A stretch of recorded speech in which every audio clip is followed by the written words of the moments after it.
guys! Alright, so now we're going to do some more dimensional analysis, but this time we are going to convert from grams to molecules. And then we can even do an example going from molecules to grams. Alright, so, and something to keep in mind is that Avogadro's number is 6.02 times 10 to the 23rd, and this number is the number of molecules and or atoms in 1 mole of a substance. Okay? So just keep that in mind. I know it's kind of whack, but it'll all make sense as we do this. Alright, so we are given 48.0 grams of NaOH. Alright, setting up our dimensional analysis. And what do we want? We want to know how many molecules are in NaOH, this many grams. Okay, so we're going to use the same units as the given. So we're going to say grams, NaOH. And then we are going to do, okay, so we want to get to molecules, right?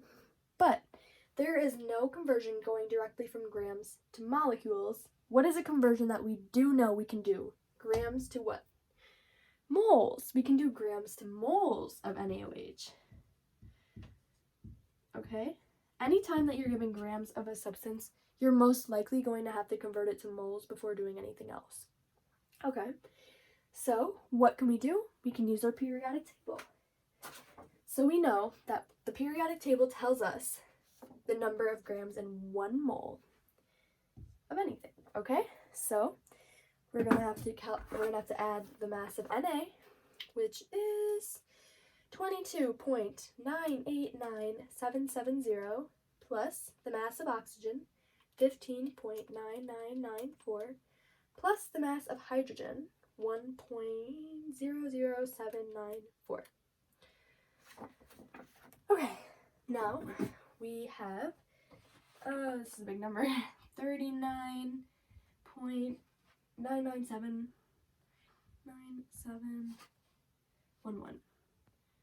Not like a large number, just a lot of decimal places. Okay, so at this point, if we finished the problem here, we didn't go any further, we would have the number of moles of NaOH, but that's not what we want. We want the number of molecules. Alright, so going back to this, same units of the given. So we're going to have to say moles, NaOH. I'm sorry, this is in the way. And what do we want? Well, we can go from moles to molecules, I'll tell you that. So molecules, NaOH. Sorry, it's kind of cramped. Okay, so we don't know the number of molecules in this many grams, but from Avogadro's number, we know that in 1 mole, there are 6.02 times 10 to the 23rd molecules. In every mole, there are 6.02 times 10 to the 23rd molecules. So that's how we set up the dimensional analysis. I'm sorry that it's kind of cramped. So now we're going to solve, all right? How do we do that? So we're going to multiply all of the numbers on the top, divide them by all the numbers on the bottom. So 48 times 6.02E23 divided by, we only have one number down here, so 39.99711. And we are going to round this to 3 sig figs, so that is 7.22 times 10 to the 23rd molecules of NaOH.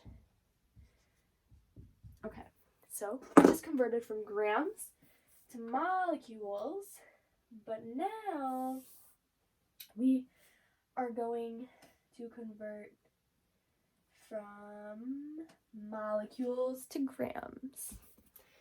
So, goodbye, NaOH. Okay. So,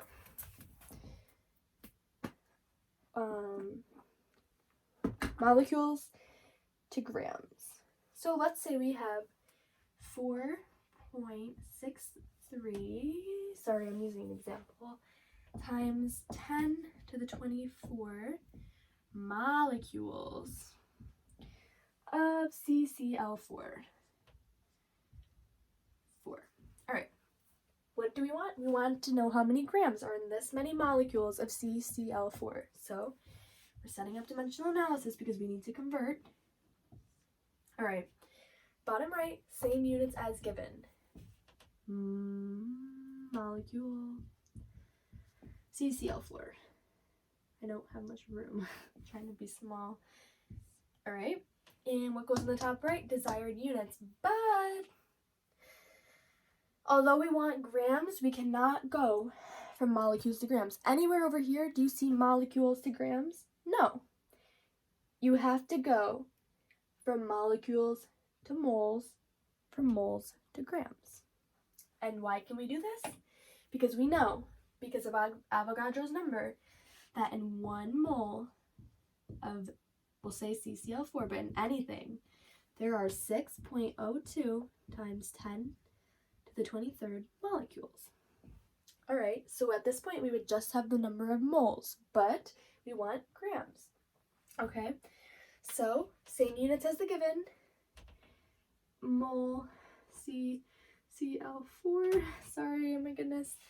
And then desired units. Well, we can finally get to grams. We can certainly go from grams, from moles to grams. So we're going to say grams CCl4. Okay, so when we are doing a mole to gram or gram to mole conversion, where do we go? You go to the PT, okay?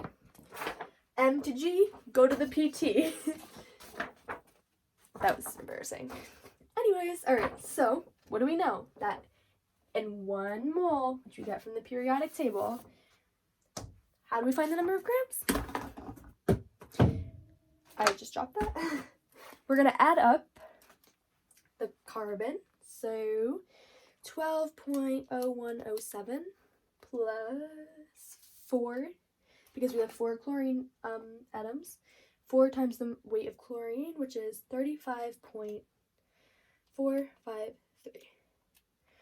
Okay, and that is, I don't know if I'm going to fit this, 153.8227. 8227 grams of CCl4. Okay, we're almost done. We just have to calculate it now. So what we're going to do, we're going to multiply everything on the top, divide by everything on the bottom. So 4.63 times 10 to the 24th times this. Do that. Okay, and now dividing by 6.02 E23. We have 3 significant figures, so 1 second. 1, 2, wait, sorry. 1, okay. 1.18 times 10 to the 1, 2, 3 cubed. Grams of CCl4. Sorry, I had to figure out the scientific notation. So I hope that cleared things up a little.